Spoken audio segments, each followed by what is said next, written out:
Well, good afternoon, everybody, and welcome to another episode of 100 Yards of Football.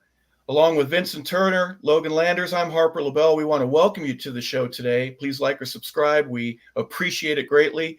And in our effort to try to bring some non-football related content, what I mean by that is football is just starting to kick in. But during the summer, while it was taking a break, we wanted to go over some of the top programs that are nationally renowned. We've talked about Michigan and SC. We've talked about Oklahoma. Last week we had William Andrews, former Falcon, who was on War Eagle. He wanted to talk about the University of Auburn. But today it's a little bit different. We're going to go into the Mount Rushmore, if you will, of college football programs. Our guest today is Mike Johnson, and we are going to talk about the University of Alabama Crimson Tide football team. Mike is a fantastic guest who will be very interesting, but let's introduce him in the proper sort of manner. Today, on 100 Yards of Football, we welcome another excellent guest. Coming to us from the panhandle of Florida, Pensacola, where today's guest was not only an accomplished football player, but an accomplished student in the classroom. Where at Pine Forest High School, where he attended, he achieved a perfect 4.0 GPA. With his 6'6" frame and 304 pounds, he was considered a 4-star recruit coming out of Pine Forest, and he chose to attend the University of Alabama, where he played for Coach Nick Saban's Alabama Crimson Tide from 2006 to 2009, where he earned first-team All-American honors in 2008 and 2009. He was also a first-team SEC member in 2009, a second-team All-SEC, and he was a member of the 2010 BCS Alabama National Championship team. In the same year, he was chosen in the third round by the Atlanta Falcons, a two-way player for the Falcons at offensive guard, and he caught a touchdown from the tight end position in his career. Ladies and gentlemen, please welcome to 100 Yards of Football, radio analyst and co-host, Mike Johnson. Let's go. Today on 100 Yards of Football. Let's go. Mike, we don't even need to do an interview. You just want to go through the tunnel and walk out on the field? Hey, if I need to, man, I'm ready to go. Well, welcome, Mike Johnson. Mike, you get a chance to play at the University of Alabama. It didn't start there, though. And one of the things that caught me interestingly during that introduction is the fact that you were a 4.0 student. What was it like in the Johnson family in terms of you growing up and remembering that you had sports on one side, you had basketball? I'm sure living in Pensacola, you might have gone to the beach a few times to do swimming and surfing and hanging out with different sports that you had. Baseball might have been an interest, but so was hitting the books. Talk a little bit about that, if you wouldn't mind. Yeah, absolutely. I don't know that I had any other option. Honestly, my mom was a teacher at my high school, at Pine Forest High School, and she's been in education for I think 35 years now. And man, we were just a normal family. My dad was a grocery store manager at Winn-Dixie for 43 years. Started when he was 16. Just recently retired. And my mom was a school teacher. Man, we were about as basic as it can come. But books were one of those things. Obviously, with my mom being a teacher, that was important growing up, man. And focused on those books. I was a baseball player growing up. I was a pitcher. I was always tall and semi-lanky, and then got to high school and started hitting the weights, and baseball kind of eased out. And as my net grew and my traps grew, football kind of moved on in, man. So, and with my dad being a grocery store manager, food was never hard to come by in our household. So I kept growing this way and that way for sure, man. But it was good, man. It's funny. People always ask me about being from Pensacola and from the beach, and did we go to the beach a lot? And honestly, the answer for me is always no. And funny enough, my wife is from Destin. It's the same way with her. It's like, we didn't really ever go to the beach when we were down in Florida. It wasn't until we went to Alabama and moved to Atlanta that, the beach ended up being a thing for us. So now when I go back, I'm like, man, I can't believe I didn't come out here more often. But yeah, I definitely grew up going out on boats and hanging out with friends on jet skis and things like that. So it was a good upbringing. Vincent, go ahead, bud. Yes, sir. Mr. Johnson, we're glad to have you today. What I want you to explain to the audience today, you went to Pine Forest High School, then you're from Pensacola. That water y'all drinking down there must be good, because what you came behind, I want to say Alfred Morris, Devin Weatherspoon, Mitchell Robinson, Martin Emerson, then the old heads, Doug Baldwin. Can we say Super Bowl? Seattle, Stanford University in the house. Dan Fike, my man, Mr. Derrick Brooks, the legend himself, the boxer Roy Jones Jr., baby, Emmett Smith, and Trent Richardson. Man, what's going down there in the water? Why Pensacola so special, and including yourself, sir? Man, that is man, you went with Dan Fike. You know, it came out with Dan Fike. I haven't heard that name in years. Oh, Cleveland Browns, baby. Browns. Listen, I had a Dan Fike football cart growing up, and it was like a prized possession of mine, man. So that's crazy. Yeah, no, it's you know, at one point when I was you know, in the late 90s, we had Roy Jones was the boxing champion, Emmett was the leading rusher, and I think Justin Gatlin, who's from Pensacola, was the 100-meter champion in the Olympics. Man, you know, I don't know what it is, and really it extends all the way, in my opinion, across that you know, from Fort Walton all the way to Mobile Bay. You know, Fort Walton's the home of Danny Warfel and a couple other guys like that, and all the way over into Foley, Alabama, right near Mobile Bay is, you know, Foley's Julio Jones and other guys like that, man. So we took a lot of pride in it, to be honest with you. There's not a lot of crazy big stuff, and we're kind of in this Bermuda Triangle, if you will, in terms of college programs, where you go one way and you run into Baton Rouge, you go that way, you run into Tallahassee, you go north, you run into you know, Auburn and Tuscaloosa, and obviously still a lot of Gators and Miami fans down there. So we just took it seriously. I blocked for Alfred Morris. You know, he's a two-time Pro Bowler. I played left tackle and left guard when he was in college, and we ran the triple option. We ran the veer. Alfred was our dive back, and a guy who played next to me on the O-line was a two-time All-American in South Florida, a guy named George Selby, played about 7 or 8 years in the NFL himself. So we just took pride in it, man, and that's what we knew growing up. Honestly, I didn't want to play football until about 8th grade. Pine Forest won a state championship, and we went and watched them play down in the swamp, won a state championship, had a great run, and I thought, I got to give football a go. So It was always just special to us. But, man, you naming off those names, boy, you bring back some memories right there. My goodness. Woo! Mr. Logan Landers. Yes, sir. So, Mike, let's talk about the recruiting process. So, how did Alabama come to you, and also, how did Florida and Florida State and some of the other states, other schools in the state, how were they not knocking down doors to get to you? What happened there? You know, it's kind of an interesting story. So like I said, I was kind of a late bloomer. I didn't start playing football until 9th grade, and I was 6'4", like 190. And I just put on 20, 25 pounds at a time. And so I played my junior year at like 240. And probably between my junior year, like opening game and that spring, I put on like 30 or 35 pounds. I mean, just absolutely bulked out, and was getting zero college interest. And I mean, zero. And I went and played our spring game jamboree. You know how you do in like April or May in high school. And it just so happened that the offensive line coach from Alabama at the time, a guy named Bob Connolly, he just happened to be driving through that day. And he came to watch a kicker, actually, a guy named Graham Gano, who won the Groza at Florida State, was from Pensacola as well. Yeah. And there was 6 teams there, and he was watching and watched me. And he called me literally right after the game. And he said, Mike, who all's showing interest to you? Who all's been calling? And I was like, what do you mean, who's been calling? And he's like, who all's been on the phone with you? What colleges are you looking at? And I said, Coach, I don't even know what you're talking about. I was like, and he was like, do I have the right guy? He was like, you're Mike, you're from Pine Forest, right? You're, like 6'4", 6'5", like 280, 275. And I was like, yeah. Then he goes, well, what are your grades? Which we already talked about. And I was like, I don't know, like a 4.1, 4.2, weighted. And he goes, huh? And nobody's ever called you? I was like, nah, I never taught in any colleges. So he was like, look, I want to offer you a scholarship. He said, I got to get you up on campus to meet Coach Shula, and we want to get that done. And I went up and met Coach Shula probably 3 weeks later at a junior camp or a senior camp. one day.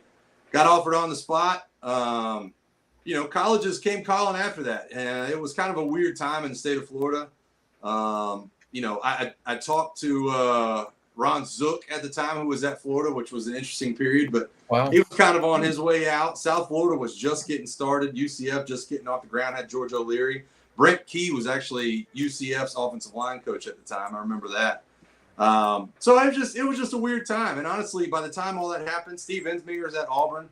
By the time all that happened and Alabama kind of went out on a limb and offered me a scholarship, I wasn't going to turn my back on them. I was like, okay, once I commit to you guys, I'll shut down my recruitment. So it kind of started and then it stopped. And it was like, Mike's committed to Alabama and there was no film. The rivals thing was just getting off the ground. So I can remember week 1, my senior year, everybody's like, here's this guy that nobody's ever heard of that's supposedly coming to Alabama. So I had guys from rivals show up and try to get game film and things like that. And it was a whirlwind, man, but I'm just extremely fortunate. It was like right time, right place, and right people to be able to get that done and landed up at Alabama. Hey, Mike, if you don't mind mentioning, you talked a little bit about gaining all that weight and all that. You're a small-waisted guy. I mean, there's some other guys that are out there that weigh 300 pounds and their belly is almost as big around as a tire. Big shoulder, smaller waist. And so the athleticism, when did you kind of figure out that not only can I do this, but at 6'4" or 5, and then obviously, as you're still growing, it's not easy to get down in a 3-point stance and get lower than another guy who's not even 6 feet tall, but you learned how to do that. Talk a little bit about that experience, what your high school coaches were able to do to help you carry over to get into the next level. Yeah, I'm glad you brought that up because I spent a few years coaching high school myself, and I had this conversation with many athletes over the years. And, I tell people, Harper, and I know you'll appreciate this, tell people all the time, the best offensive line practice I ever got was taking ground balls in infield, playing first base, playing baseball. You shift the weight to the inside of your legs, you get that good knee bend, that good knee flexion, moving side to side, almost like a hockey goalie taking ground balls. It was just keep plugging away because I'm one of those guys, and I know you were the same way. I did what I was supposed to do. I never missed a workout. As a matter of fact, I think I graduated high school with perfect attendance throughout all 4 years. I never missed a workout. I showed up when I was supposed to. I was the guy driving my 1992 Geo Tracker, picking up other players, kind of throughout that and bouncing around and kind of playing school bus. And so I showed up. I had good coaches. They were state championship level coaches and put on the weight. And as the weight grew, I still stayed at it. I never missed a baseball practice or, I never missed an opportunity to go outside and continue to be active. And I still have that conversation with young guys today, man, that it's staying active and doing the things you're supposed to do. And there's no secrets, there's no shortcuts. It is what it is. Obviously very blessed to have the athleticism I am, but just staying active as much as you could and putting the calories in the right places. You know how it is, putting the calories in the right places, doing all the right workouts and, power cleans and things like that, strengthening up the right muscles. But just staying active in multiple sports and, just trying to be have as much fun as I could. When you went to Alabama on that recruiting trip the first time, had you been there before? And what impressed you most about that university as compared to some of the others that you were aware of and a part of the recruiting process?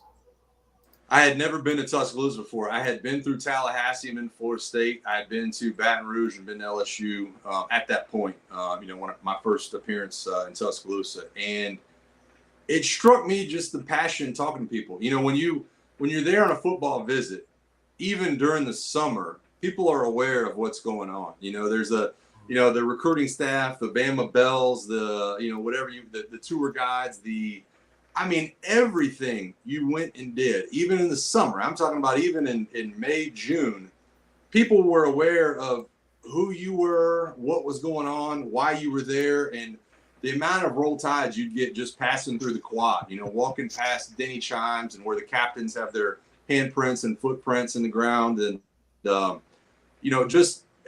it's religion in Alabama. It really is. And I think it's like that with the Southeast for the most part. But it's especially true, in my opinion, in Tuscaloosa, that people just eat, sleep, and breathe and scratch and claw to try to get that piece of information. So I could not believe the amount of passion that resided in Tuscaloosa, and the amount of people that were actually interested in who I was, you know, at the time as a 17-year-old kid, like, oh, that's Mike, you know, and you'd be like, how do you even know that? You know, like I feel like recruiting sites weren't even a thing. It was just like, how do you even know who I am? You know, it became weird, but it was so passionate. I enjoyed thoroughly my first trip there. Couldn't believe I was lucky enough to be able to do that. Well, you got Wallace Wade, Frank Thomas, some guy named Bear Bryant, even Gene Stallings, who had won national championships before that. And then there was kind of a lean years, if you don't mind me saying so. The Mike DeBose, Dennis Franchione, and then Shula comes in. And what was it about Mike Shula that impressed you about, wow, this is the business of college football at its highest level? I know it gets a little bit different when Nick is there, but for Mike Shula, what was it about him that impressed you and helped you to be a better player? Well, first and foremost, the last name Shula never hurt anybody. You know, having that kind of in your back pocket, especially growing up in the state of Florida. I mean, golly, you know, Don was always around and was always, you know, in Mike's back pocket. And Mike Shula was just, he's literally one of the best men I ever met. You know, Coach Saban's obviously the greatest coach of all time, in my opinion, and one of the, you know, obviously the greatest coach I've ever met. But Mike Shula is one of the best men. And to be able to look, and I mentioned, you know, we're a small time family, very, you know, just grocery store and teacher and all that. And for Mike Shula to be able to look my parents kind of in the eye and say, hey, you know, we're going to take good care of him. I know that he's going to be doing the right things. The attention to grades will continue. The, you know, attention to detail with him as a person will continue. I think that meant the world to my family and my parents. And in turn, it meant the world to me. It made me comfortable that they were excited about it. And, you know, he came and ate dinner with my family. My mom was like, I'm sure you eat out a lot and, you know, have steak a lot. And, you know, I think my mom cooked him ribs or something like that. And just sat at the dinner table with us and had a good old fashioned meal and, you know, had a chance to get to know him. So just a heck of a family man. And still, every time I see him to this day, we catch up and he asks about my parents. And I make sure his children are doing well because they've got a big extended Shula family, and we have the same with the Johnson family. So it's always fun to see him. But he's just a great guy. Vincent, go ahead, bud. The 2006 season, kind of collaborate on your first year at Alabama. I know Coach Shula ended up losing his job, but talk about your experience as a freshman and then take it into the sophomore year when Nick Saban came aboard. And I was telling the panel, you can tell that things are getting changed going into your sophomore year because it was that one game, November the 3rd, 2007, number one ranked LSU, national television, Flynn, early Doucette. But what I took from that game was that y'all scored 17 straight points. My man DJ Hall balled out. Talked about your experience from 2006 then going to 2007 on the Saban, but talk about that game specifically because I think that's the game when we kind of saw the old Alabama's going to come back and take care of business. Yeah, that 2007. Ooh, that year had some ups and downs. You know, and actually, to be honest with you, I was there in 2005, but I redshirted, and you know, it's honestly it's hilarious looking back at 2005 itself. Joe Kynes was our defense coordinator. On that 2005 defense, when I redshirted, was D'Amico Ryans, was Roman Harper, Alabama's linebacker coach now, Freddie Roach. I mean, just you name it, just great players all over the place. Wallace Gilberry was in that group too. And we went 10-2 in 2005 when I redshirted, and I thought, okay, we're on our way. You know, Coach Shula's got everything pointed in the right direction. He has a game plan. He's very you know, pro-like in the way he carries his business. And then 2006 happened, and we were anemic offensively, and it was very clear. And I distinctly remember 2006. We played Tennessee, and I believe we won that game. But I remember thinking to myself, we don't look like them. We don't look like, you know, this is when Tennessee and Phil Fulmer are recruiting at the highest of high levels. But that was kind of right when they, you know, started their downward slide. But we didn't look like them. You know, they had a right tackle at the time that was like 360 and Samoan guys all over the place. And Aaron Sears was one of their linemen. I mean, just nasty dudes. And we just, you know, we just started to slide. And 2007, when Coach Saban was hired, there was obviously a good feeling about it. Everybody knew what he kind of came with. Anytime a coach shows up wearing a national title ring, you're like, okay, he probably knows what he's talking about. And then we hit a wall of suspensions. We had, I think, 6 guys suspended in a textbook scandal, a couple other guys suspended for other reasons.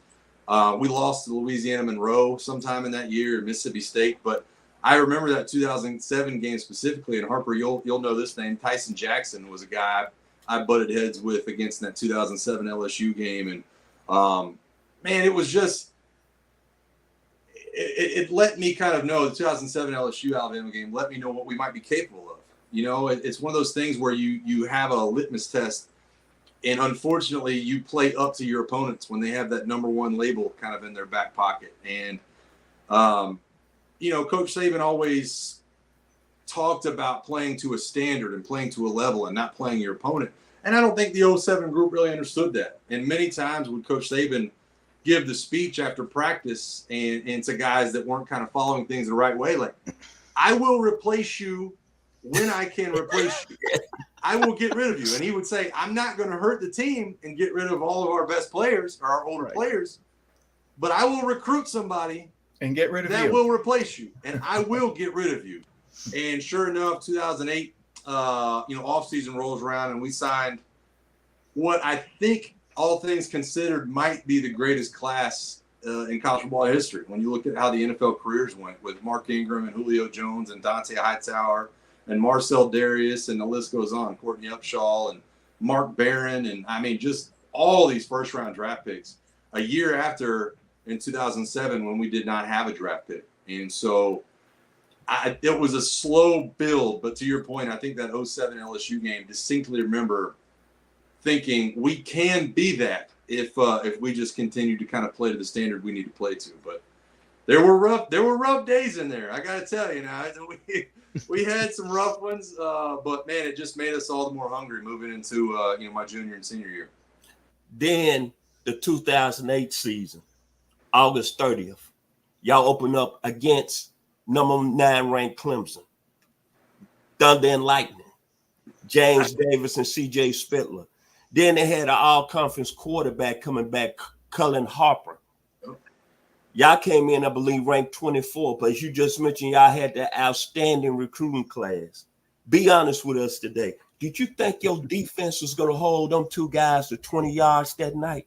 Did you think y'all was going to perform at a high level of the old Alabama teams back in the day? Will Cox, Nathan. Will Cox. Woo, Barry Krause, EJ Jr. Well, did you think y'all was going to be like that night? It's tough to answer that question in hindsight. Here's what I will tell you. I moved from right tackle to left guard that offseason. And I distinctly remember meeting with Coach Saban. And he said, look, I think you're a good right tackle. I think you'll be a great left guard. And he wanted to put me between 2 guys. One was Antoine Caldwell that played center, consensus All-American in 2008. And the other was Andre Smith, who won the Outland. And he was like, we really feel like putting you between them is going to make this really an incredible group. On the flip side, we signed a JUCO nose tackle named Terrence Cody that year, and Rolando McClain became Rolando McClain in 2008. So it would be easy for him to say, yeah, I knew all along, but the truth of it is, Vincent, that I don't know that we stopped working long enough to even think about it. Like we were so, ticked off from what 2007 was, and it had such a bad taste in our mouth. I don't know that we ever looked up. It was kind of like, yeah, I don't care who's across from me. I don't care who's behind me. Mark Ingram was, behind me, and Glenn Coffey was one of our running backs, was a good player. And we just plugged every single day to the point that when we did get to that Clemson game, August 30th or whatever it was in the Georgia Dome, that we were thirsty. I mean, thirsty. And look, I actually got a chance to see Antoine Caldwell, who played center next to me. I saw him at last year's Alabama-Georgia SEC championship, and we talked about that game. And he was like, "Man, do you remember just rolling these guys off the ball?" And it was that feeling, guys, that you don't. There's such a good feeling as an O lineman when you're like, hey, we don't need to throw the ball today. No, don't even put it in the air. Just keep putting it on the ground and run behind us. And that's what we ended up having in that group up front in 08. So I can't say for sure that we knew it was going to be good, but man, we were a hardworking group that we were hungry. That's for sure. Mr. Logan. Mike, let me interject just before we go to Logan. You mentioned something there that any lineman or someone who blocks understands. Thank you for doing that. I remember in high school, the first time that we had a running back that just barely skims by your hip. And next thing you know, he's gaining 10 or 15 or 20 yards. And the rest of your linemen are all looking around like, this is working. Right? Is there something about the integrity of the offensive line in the meetings and all throughout the preparation that you did between 07 and 08 season before you get that? Did you know that was a special group?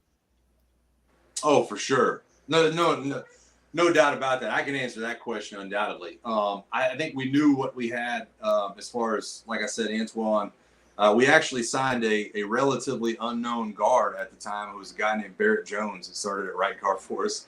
He ended up winning the Remington and the Outland before he left school, but he was just a freshman back in 2009. So it was a great group to be around every day. And you guys have been like this, whether in football or in post-football life, where when you are around a group that you like to work with, that you show up and there's no energy vampires, there's no bad fuel in the group. It's nothing but hunger. That's what we had. And to your point, Harper, I tell people this all the time. First of all, I am an offensive lineman before I am anything else. I mean, before I am a Bama grad, I am an offensive lineman. That is a personality. It is not a position. It is a personality. And it makes me so happy when you're like, when that running back skims that hip and gets down the field. When a running back skims your hip for a hole you created and rips off a 30-yarder, that's like scoring a touchdown. I mean, for an offensive lineman, that's getting in pay dirt. So, and we did, man. We had so much fun. It was one of those groups that celebrated every little thing throughout practice. We ended up having the number one defense in the country multiple years, but we knew that we could go toe to toe up front, man. We didn't mind, busting it up with those guys a couple of years in college. But to your point, we knew it was a special group to be around, whether or not the on-field product was great. But that's what led to that. Yeah, so Mike, let's talk about the practices, under Coach Saban and with all the gentlemen we've listed today who, we're ascending, we're getting better and better each day, and a lot of them, of course, going to the NFL. What were those practices like? I'm sure you had to get a couple ice baths afterwards after all the beatings y'all had. It's funny, and I've been to a couple of Falcons practices recently with Harper, and it's hot in Flowery Branch. It's a little bit hot. I don't know. I'm pretty sure that Tuscaloosa might be the hottest place on earth. And when Coach Saban took over, I distinctly remember him being like, practice won't be moved. There's been a lot of say here in the last couple of weeks that Kalen DeBoer, who just took over, has moved training camp practices to the morning, to 9 a.m. That was not the case for us. It was training camp and practice were a tool to weed out weakness. You know what I mean? And 100-degree days. I looked over one time and saw our offensive line coach, Joe Pendry, had to sit on a cooler. And this guy's been, he's been at it 45 years as a coach, and he's going, well, I ain't gonna lie to y'all, it's hot out here, that kind of thing. So practices were as intense as you can imagine. And Logan, I'll say it this way. We brought up Pensacola earlier.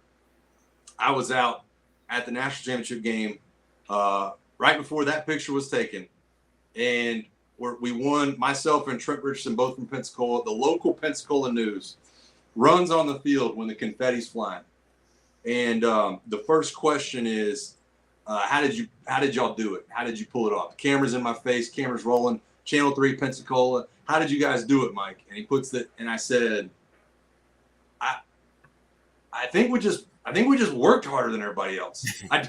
There's not like, it wasn't like a magic sprinkle. I think we literally, we bloodied our knuckles every single day. There was no secrets to it. I mean, it was an all out war every day at practice. And 1-versus-1s, team periods, and inside run, which everybody that's ever played football has done. And I can just straight up tell you this. I mean, every single guy, I think of the 22 players that would have been on the field, I think 18 of those guys got drafted. There was 2 Outland trophies, 2 Remingtons, a Heisman runner-up. Probably in those years, 08 and 09, there's probably 8 first-round draft picks on the field in those inside run periods. And nobody ever backed down. It was a slugfest, you know. And when you are blocking for guys and you're going against an inside linebacker core that are both butt kiss finalists, and you rip off a 25-yarder, you celebrate that, and it's because you worked your butt off. And there was no secret to it. Those practices were man makers, like we used to call them, and those were the hardest of days, man. I'll tell you this: when I got to the NFL, I was pretty thankful to be introduced to something called the NFLPA. They put a few restrictions in place, man, because it was nothing to go 45 minutes into a practice and be exhausted, and Coach Saban say, "Hey, we're starting all the way over again," and that was the difference. I can tell you that for sure. Interesting. You know, it's funny that you mentioned a couple of those incidences with practices. Let's say it's in the middle of the season. It doesn't matter which one. You've got a lab that you got to do. You got homework here. You got a paper due over there. There's a girl that needs you to get some stuff for the Rotary Club or whatever it is. And then you got to go against Terrence Cody.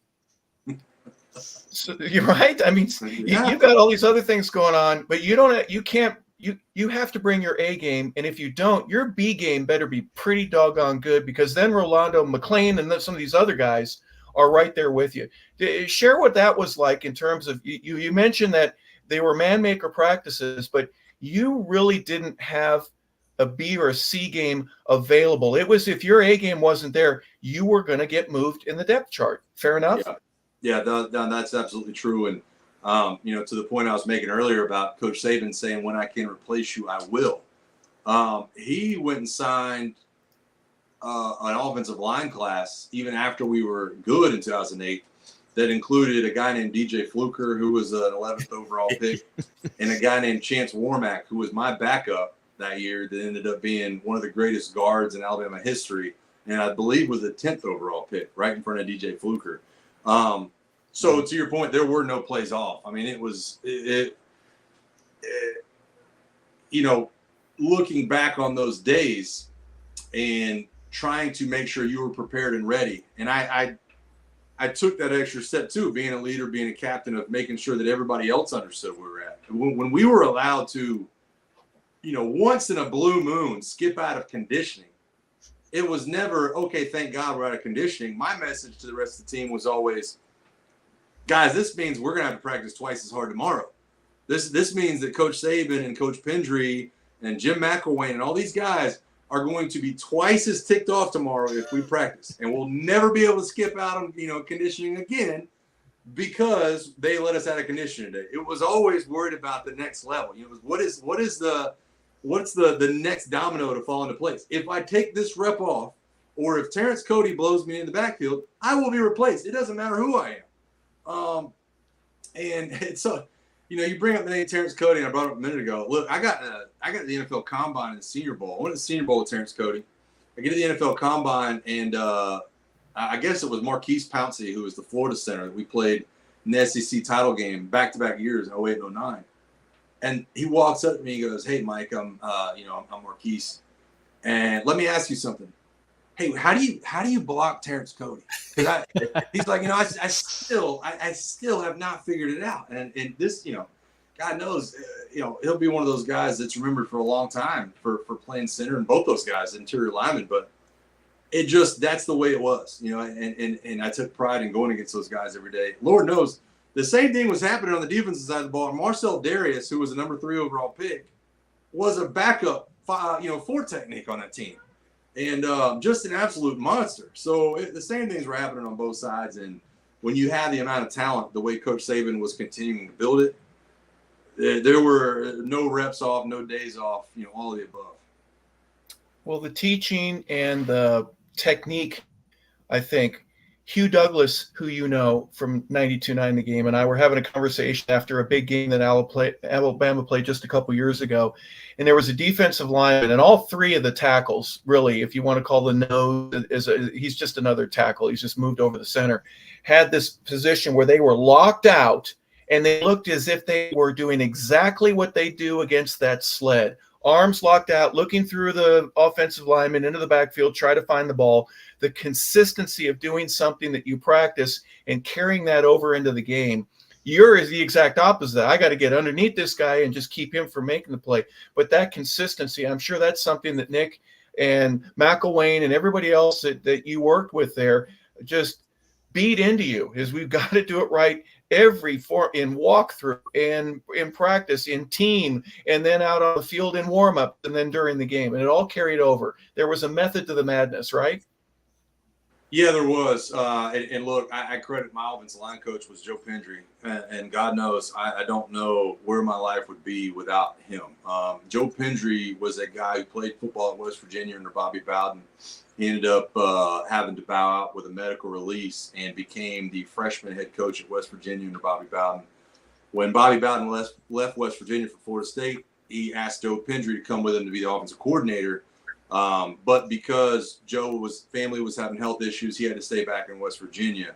He also helped to get Nick Saban recruited to Kent State. And so, wow, Joe Pendry was, he was an offensive coordinator for the Bills for years. He helped start the Houston Texans. He was offensive coordinator down there. He was around Doug Flutie for years, with all that group. And just, he knows more football in his pinky than I ever thought about knowing. And he's one of those guys that no matter what problem you had, Harper, he had the answer. There was never an in-between. And I think, honestly, when people ask me the biggest difference from 05 and 06, when Coach Shula was there, really to when Joe Pendry, Nick Saban, Jim McElwain, all those guys stepped on campus, there was no gray area. There was a way to do it, and there was a way to get your butt whooped. And it was not acceptable to do anything else. And I distinctly remember having a TV that was, 65 inches in our meeting room.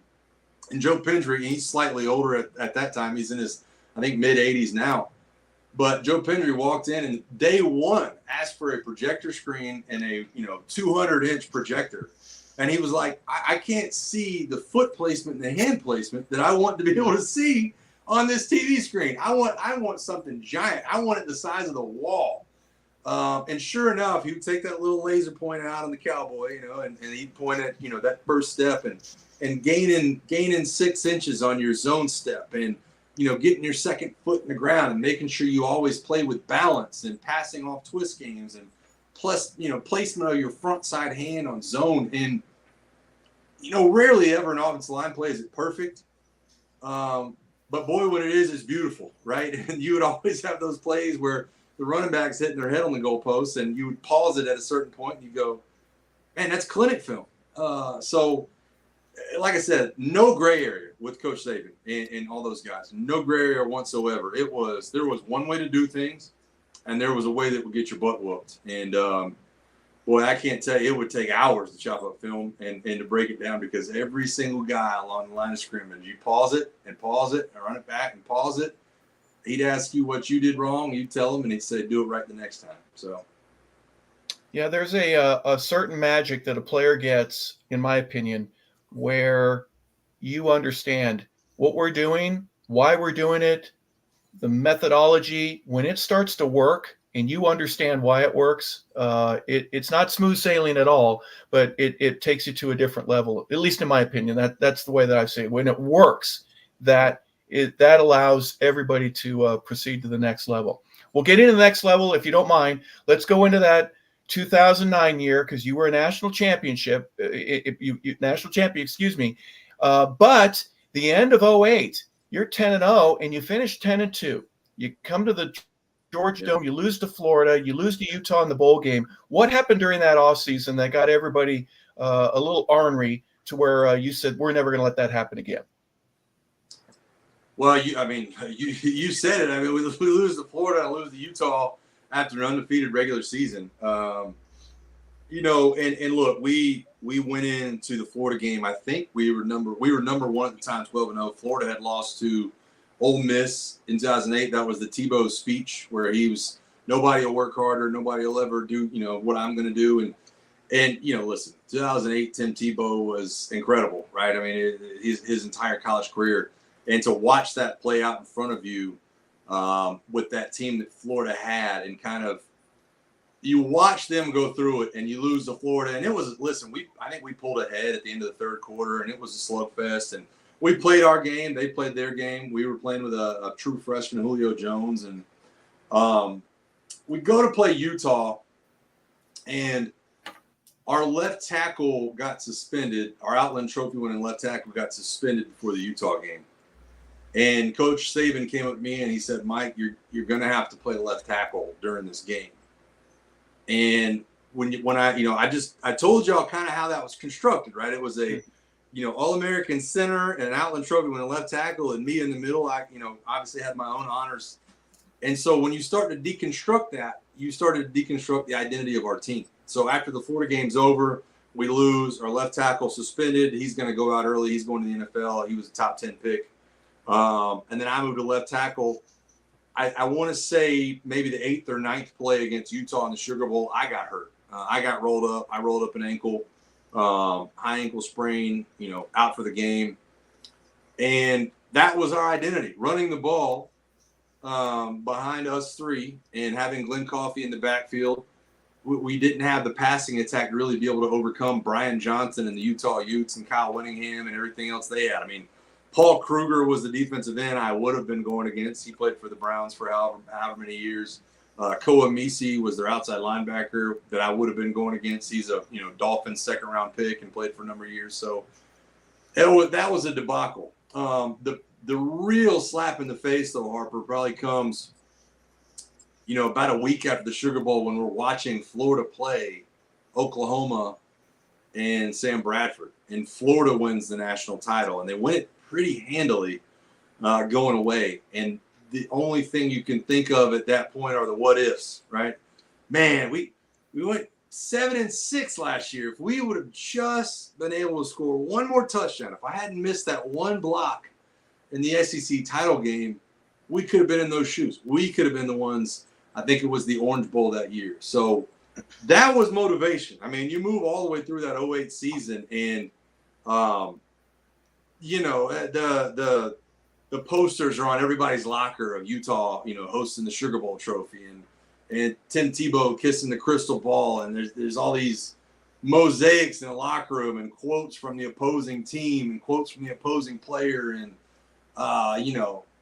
just talking trash to us through words. And honestly, at this point, I always want to go back to those moments because I'm like, how much of those were lies? You know what I mean? Like we've seen it from Kirby Smart and those guys. Now I'm like, man, was all that stuff true?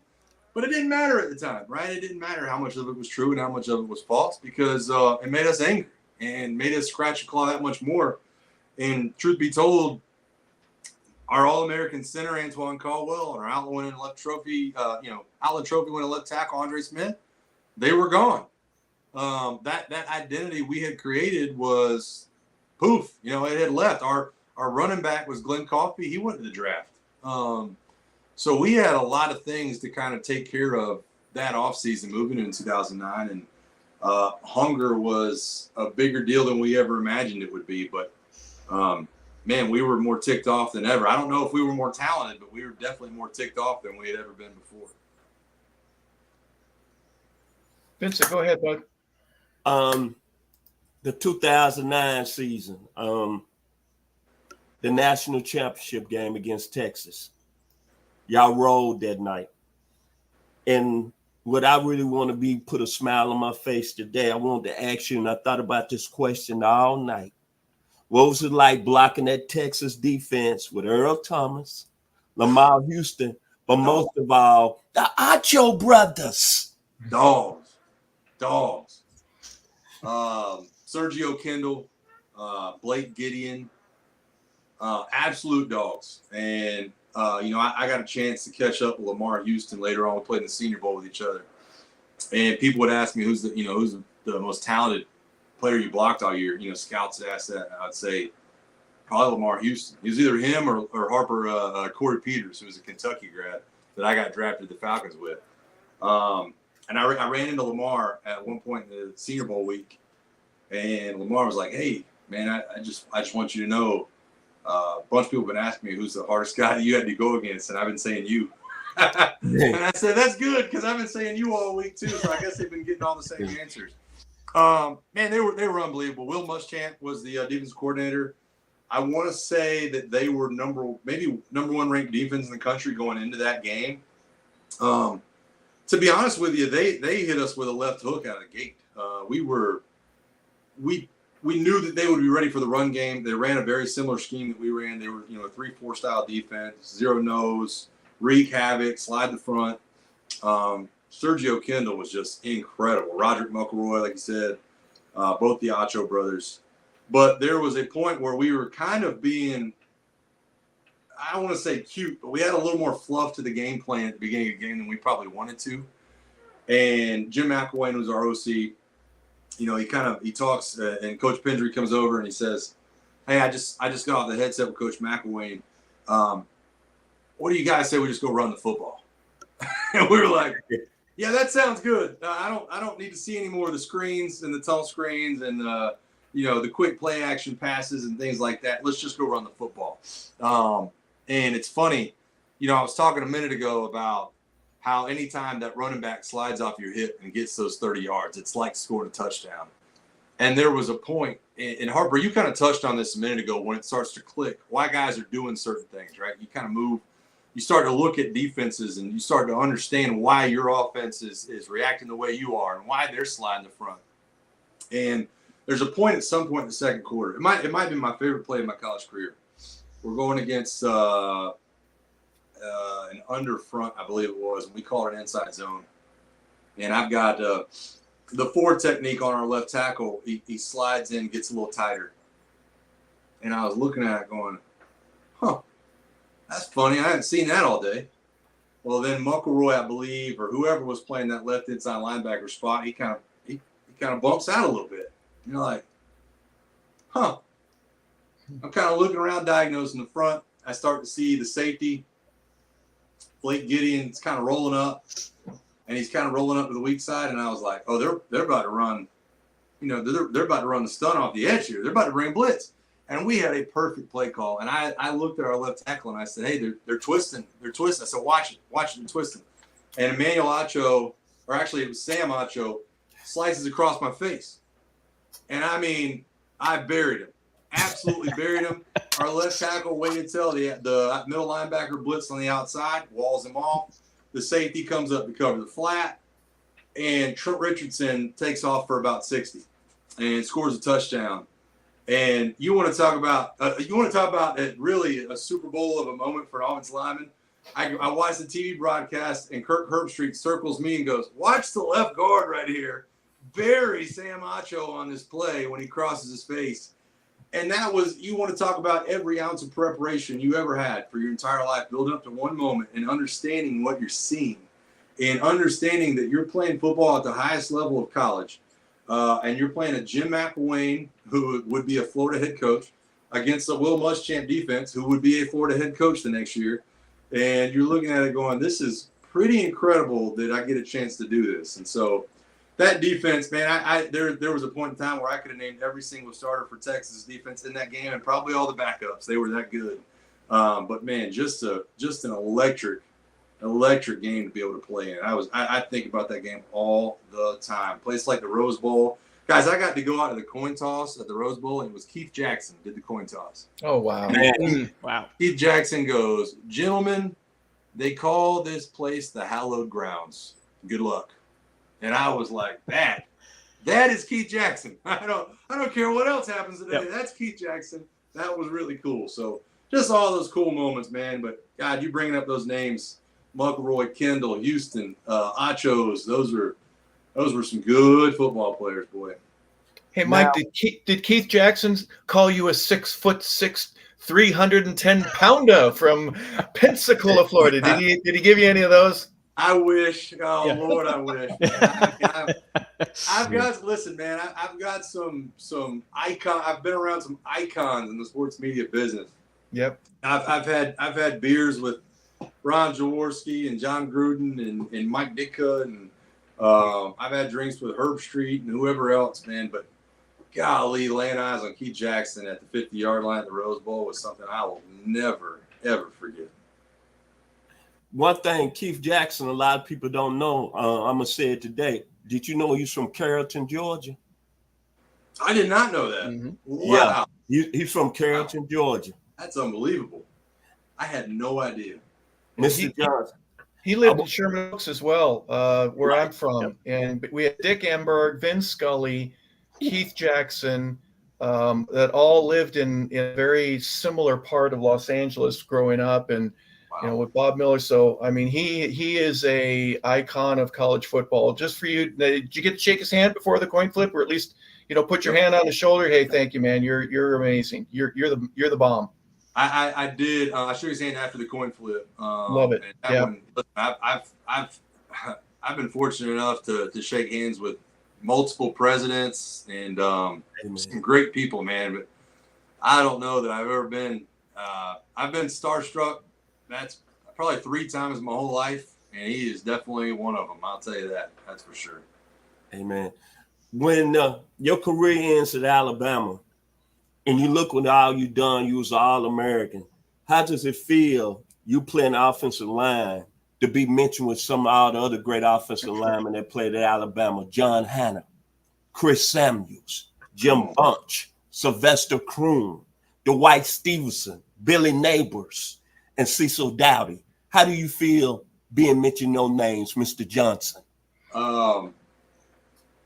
I'm not sure anybody had ever mentioned my name in that sense. I can tell you that. That's and I've been fortunate enough to meet multiple members of the Hanna family, and obviously Coach Croom as well. And it's just humbling to say the least. I mean, you go back. You guys showed the picture a minute ago. I was able to put my handprints in the sidewalk out there, and it's just a great place. Alabama's a great place. You go back and you don't even realize it sometimes. Where I've had a beer with Joe Namath before, and got a chance to meet Bart Starr before he passed away, and Kenny Stabler was.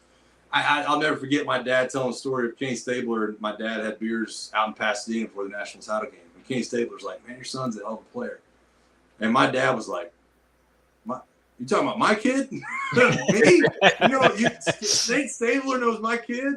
But I mean, Lord knows, I don't even belong even near the conversation with a lot of those guys there. I mean, just the best of the best when you talk about not only, look, you talk about John Hanna. I'm not even talking about Alabama history, just offensive line history, period.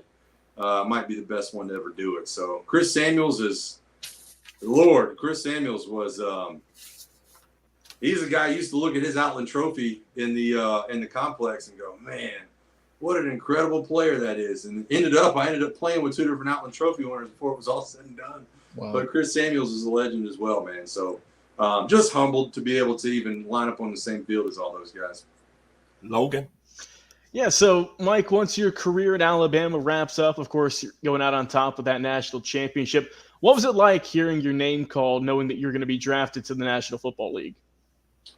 It was special, to say the least, obviously, and to go to a place like Atlanta. I'd spent my entire life in the Southeast, and I went on visits, and I'd meet with the Seahawks coaches and Dante Scarnecchia in New England, and you meet with the Eagles come to work you out, and I went on a flight to Denver, and for the Falcons of all people to come calling, knowing that I'd stay in the Southeast, knowing that I'd stay home, I knew almost immediately that I would probably never leave Atlanta. And I don't know that most NFL guys ever feel that way on draft day, but I knew that the minute that I got drafted by Atlanta, I'd probably never leave the city, and still haven't to this day. And have had opportunities to go back to Birmingham and Tuscaloosa and wherever else, or Pensacola, but Atlanta's just special for a lot of different reasons. I'm lucky enough still to get to be around the franchise, and had bad luck as far as the injuries goes. It started mounting, and never really got a chance to get my feet under me, for lack of better terms. But playing next to some of the more special players, I mean, getting a chance to play in front of Matt Ryan and playing next to guys like Todd McClure, and man, you want to talk about a legendary franchise in its own right. I was in the building when Dion gets his Ring of Honor ceremony, and played with Roddy White and Michael Turner, and Lord knows I'll never forget getting to practice. One of the first days I was in Atlanta, and I was playing right tackle, and Tony Gonzalez lined up next to me and made a triple call, Harper. It's like, I'm looking down at his fingers going, that's Tony Gonzalez's fingers right there. That's, those hands right there have caught a lot of touchdowns, buddy. Those are some good hands. So, oh, man, it was just a lot of fun. Very, very thankful. Still to this day, I get to catch up with Coach Smith every now and then. Just a great group of people, man. Lucky to have landed here and been around some awesome people. It's interesting you mentioned that with Tony. When I first got to Atlanta, it wasn't exactly on the first day, but Dion was playing baseball. But the first day that he showed up, I stopped what I'm doing. It's like he's an enigma. There he is in his back pedal. I've seen that before, and now he's doing it. And he's right in front of me. He's just 15 feet away. Was there any of that for you when you get there? You mentioned Tony. I'm lining up right next to this guy. He's going to be in the Hall of Fame someday. He's going to have a gold jacket. Were there some others? You mentioned, well, Tyson wasn't there, was he? Clay was already gone. Oh, yeah. Tyson was there. Tyson and Harvey were right guard, right tackle. Justin Blaylock, Sam Baker, Brett Romberg, Will Spitek. I mean, there's some tough dudes in that group, right? You don't want to be in a bar fight and be on the opposite of those guys. And it goes all the way back to Justin Peele was like that as a tight end, and Mike Mularkey was the OC. I mean, just as gritty as you can think of. And I always loved the style of offense that we played when Mike Mularkey was there. We weren't phasing out the fullback. OVA Mahaley was Pro Bowl fullback, and Pat DeMarco ended up being, Pro Bowl fullback with us too. And watching those guys go to work, I always loved our brand of football, man. It was nothing to have two tights and a fullback and run, 22 personnel out on the field and just line up and say, well, how big a boy are you? I actually, Harper, to your question, I remember, so I played college ball, obviously, with John Parker Wilson, who was a third-string quarterback with Atlanta. And one of the first days I was there at the facility, I sat down and ate lunch with John Parker because I knew him, obviously. And Matt Ryan also being, in the quarterback room with John Parker, and they're good buddies. And Matt sits down with us to eat. And I remember kind of cutting up my chicken cordon bleu, I think it was at the time, and thinking, boy, life comes at you fast, doesn't it? I'm just sitting here eating lunch with Matt Ryan, just talking about what plays we're going to run out there, and here I am. I was watching this guy on SportsCenter like a month ago, and now I'm sitting right next to him eating lunch. So definitely a lot of moments like that. And honestly, even outside of those rooms, I mean, you got a chance to, Lord knows, I mean, played in a golf tournament with Chipper Jones is like, that's Chipper Jones, like you just don't get a chance to do that every day. So very, very surreal when a lot of those guys, got to communicate with them beyond just your fanhood and get to see what kind of guys they were. It's interesting you mentioned that because Julian Edelman has a lot of podcasts, and he'll bring in guys every now and then, and especially with the Patriots, they'll walk up and one will always say this. It just happens just too often for this to just be a random chance occurrence, but they'll be going through the building and somehow or another, TB12 will walk by and they'll go, hey, Mike, I'm Tom Brady. Nice to meet you. Welcome to the club. We look forward to big things. I mean, are you kidding? Everyone everyone has the same story. That's Tom Brady saying to me, welcome to the club, and we're looking forward. When Matt Ryan does that with you, and let's be candid, when Ken Stabler or Joe Namath, or now that you're in the club, and you are in the club, by the way, show somebody your jewelry. I know you brought a little bit of jewelry. Do you have your necklace with you? Oh, it's not a necklace. It's a paperweight. It's a paperweight. Come on now. There you go. Turn that on its side. Let's see it. Yeah. Is that the score on there, or is it that's? Yes, sir. That's the score. Wow. Yes, sir. Nice. Little roll tide in there. As a captain, Yeah. Mike, did you have anything to do with the design? Well, that's actually a good question, and I got multiple of them. See, like the NCAA will give you a ring. That's the NCAA ring, and then you got this one. This is school. This is designed from the players, obviously, and this is actually. Wait, there's more. There's more. That's the SEC championship. Okay. No, it's interesting you say that. So their players did design it. I was not part of the process because I had already gone on to start combine training. But the players that were still in town did come together to design those rings, and they still, I say still do that to this day, like it's just supposed to be an everyday occurrence. But at Alabama, they've continued to do that, where Coach Saban allowed them to have the input on what they wanted on it and what they didn't. And I mean, what's funny is my rings look absolutely puny next to the ones they have nowadays that are just this big, and they go knuckle to knuckle on their fingers, and I'm like, my gosh, like I didn't think they could get any bigger, and yet they just keep growing. It'll be over the whole finger by the time a couple of years from now. It's Next crazy. 10 years. Yeah, eventually they'll be the equivalent of shoulder pads. You'll have to put them on. The hole in the middle to put your head through. Bart Starr has a Alabama alumni.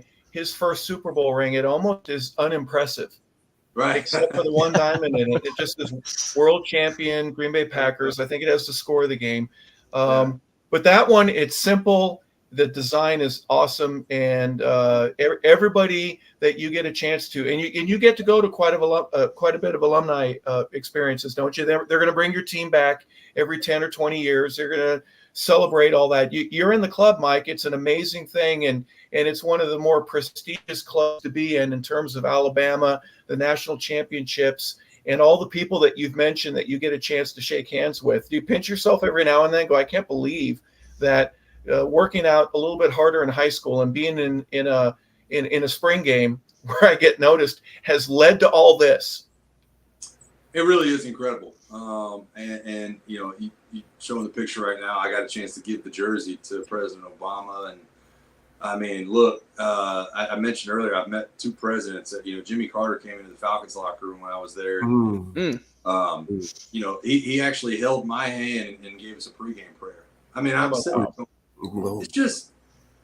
it's hard to believe, to be honest with you. I mean, it still is hard to believe. And I mentioned it, man, just a small, son of a teacher and grocery store guy that just wanted to do things the right way, man. That's the best I can put it. I just wanted to go about things the right way and do things that would make my parents proud. And now I try to continue to do that, and everything I still do. I want to make my kids proud now. And it's just, I'm the most fortunate man on the planet.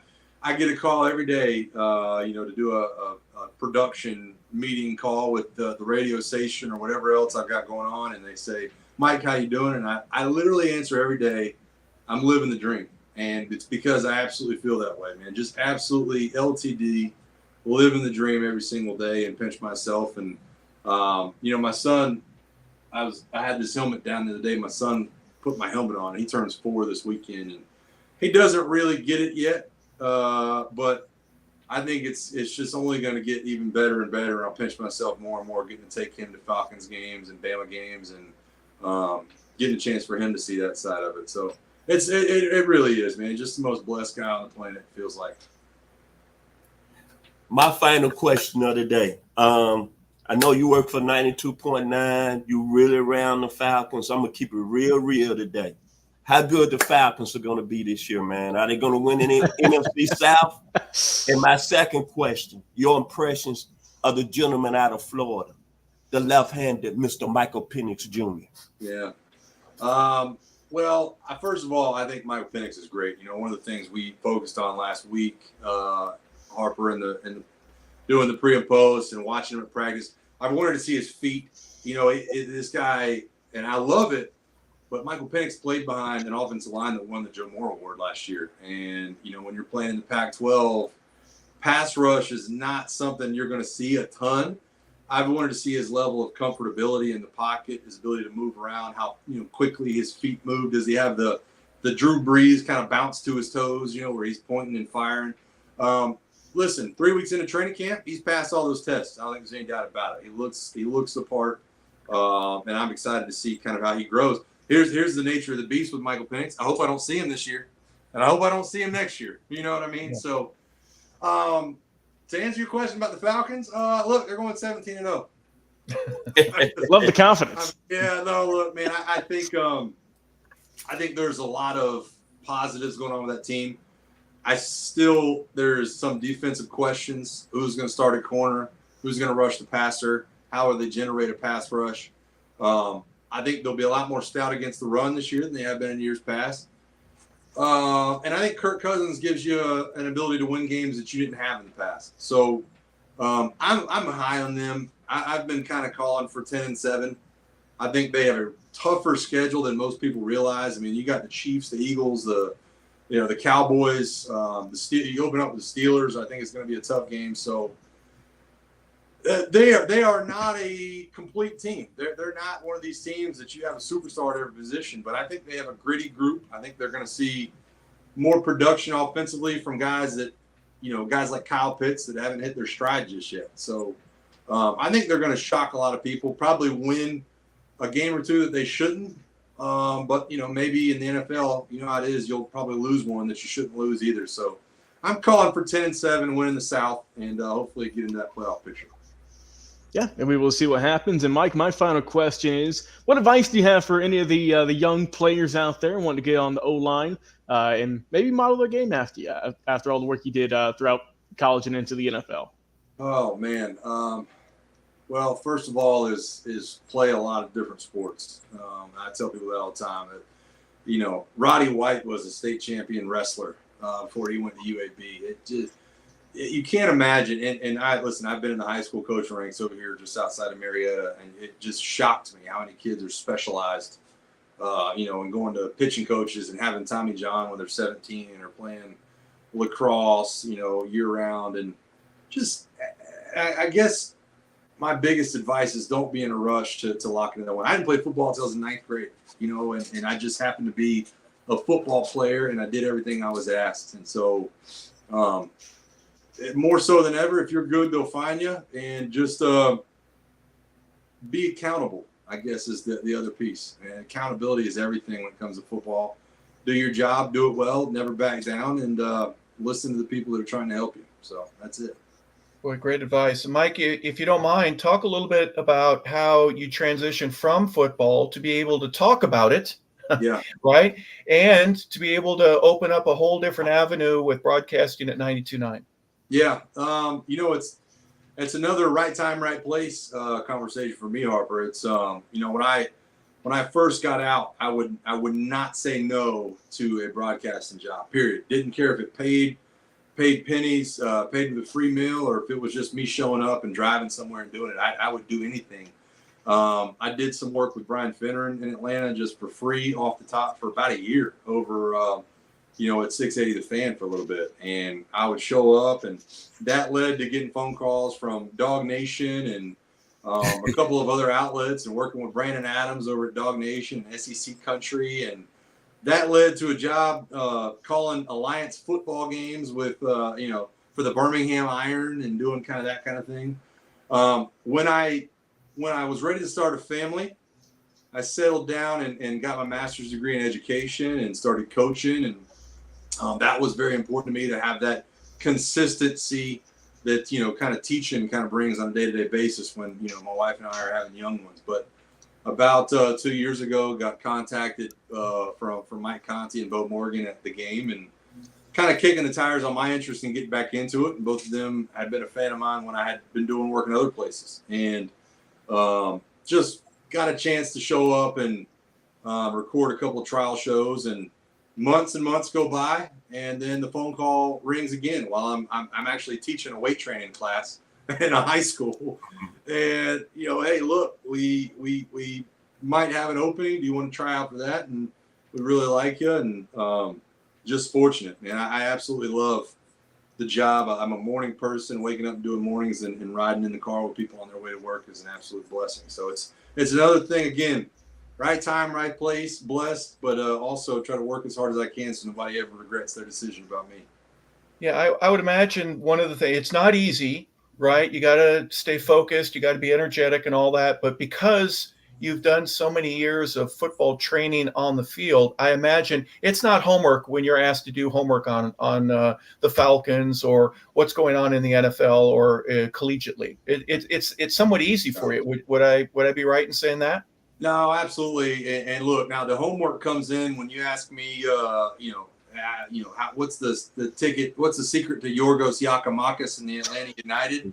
Uh, I can get a little bit off key when it comes to that, but I've loved that nonetheless. And so I'm a sports fan, man. I always have been. Grew up watching the Braves. I can talk Braves history with the best of them. Obviously, know the Falcons in and out.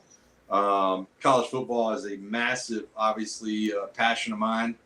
And look, man, I when I was trying out for the job, I was trying to get kind of giving them the pitch. I said, look, man, I went to the first ever Atlanta United game at Bobby Dodd. I went to 5 straight Daytona 500s. I've been to however many SEC championships, and I drove across the country to from Birmingham to Arizona to watch Bama play Clemson in 2015. So it's a passion, and fortunately for me, it comes easy. I was going to be doing all the same things anyways. It just happens to be talking into a microphone these days instead of just chopping it up around the breakfast table, man. Really. And you get paid for it, Yeah, whatever it is. I don't know why they pay me, Harper. I swear to God, I have no idea why they're paying. I'm like, dude, just keep sending the checks, but if y'all stop, it won't make me mad. I don't know why y'all pay me for this. Well, your passion for sports, obviously, to be able to drive across country. Talk a little bit about your giving back to the community. What are things that you're doing right now to make Mike Johnson in Atlanta a better place to be? Yeah, it's funny. I was just mentioning I spent so much time as a high school coach, and one of the things I did not want to lose when I went back into broadcasting was the feeling of mentoring young kids. And I was fortunate enough. I mean, I coached one of my linemen, Ethan McKinney, who's at Georgia Tech now. Started a few games last year. I actually coached a guy in high school who goes to plays offensive line at a deaf and blind school in Washington D.C. nowadays, and was on. I don't know if y'all seen the Google or AT&T Lens commercial for the deaf school. It's amazing. Yeah, I mean, he's in it. One of my linemen is in that commercial. Oh my goodness, from Marietta. Wow. So. I try to just keep mentoring young people and growing back into the role as much as I can and keeping in contact with teenagers these days. They're living a much different life than we are. So my wife is actually a high school counselor and trying to make sure that I stay around young people and mentoring and continue to mentor those young guys that I was involved with is a passion of mine and will continue to be because they deal with things that I never thought would even be possible as far as social media and, having these devices in our hands and they just, they go through a lot, man. So I try to make sure that keep my impressions on those young guys and, doing all the right things around them.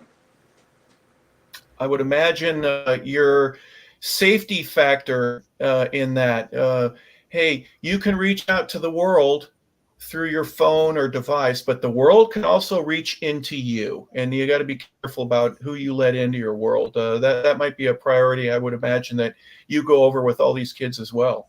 Yeah, you do. And look, the speech you always give to them is that this could be the most incredible tool you'll ever know, but it also could be one of the more detrimental things that you'll ever possess. And it's a point that you try to make to all of them. And it doesn't get through to everybody, but the ones that do hear you and understand it, you do feel like that those guys go on and have a better understanding because it's just such a volatile time in life when you're 14, 15, 16. You don't know what you don't know, and you've always grown up with smart devices around, but boy, they can be dangerous, can't they? Yeah. Sure. Yes, sir. Well, you had a father who was a clerk. Your mother was a school teacher. You could never cheat and had to always do your homework. And now you're still a part of the education process. You married into it with a beautiful bride that loves to be around kids and try to enhance them, and that's going to be a part of your world for many decades. But Mike, thank you so much for being with us and spending time talking about your personal experiences in high school, obviously what it meant to go to Alabama and be a part of a national championship team. the NFL, and obviously the radio broadcasting world. What a life. You've had a great amount of success, and we want to honor that here with you today. I really appreciate it, man. Look, my son turns 4 on Sunday. My daughter is about 2.5. And those are the blessings. You guys that have kids, you understand that, man. So I'm just going to keep trucking, Harper. I'm going to keep showing up and being in the right place at the right time and keeping my head down and working, man. And hopefully this train doesn't get off the tracks at any point. But, man, I mean it every time I say it. I'm living the dream. Really am. Well, next time I see you, if you're wearing those rings, just remind me to bring an extra pair of sunglasses so that all those diamonds reflecting in the flower branch sun. Hey, Vincent, why don't you send us home? Mr. Johnson, we surely appreciate you here on 100 Yards of Football. It's an honor to have one of the greatest football players that ever played at the University of Alabama. Do not take it for granted. Playing the offensive line, and all I got to say is this. I'm a University of Tennessee man. I'm from Memphis, Tennessee, and Barrett Jones is from Memphis. So I got to give this to you. Roll Tide. Whoa. Wasn't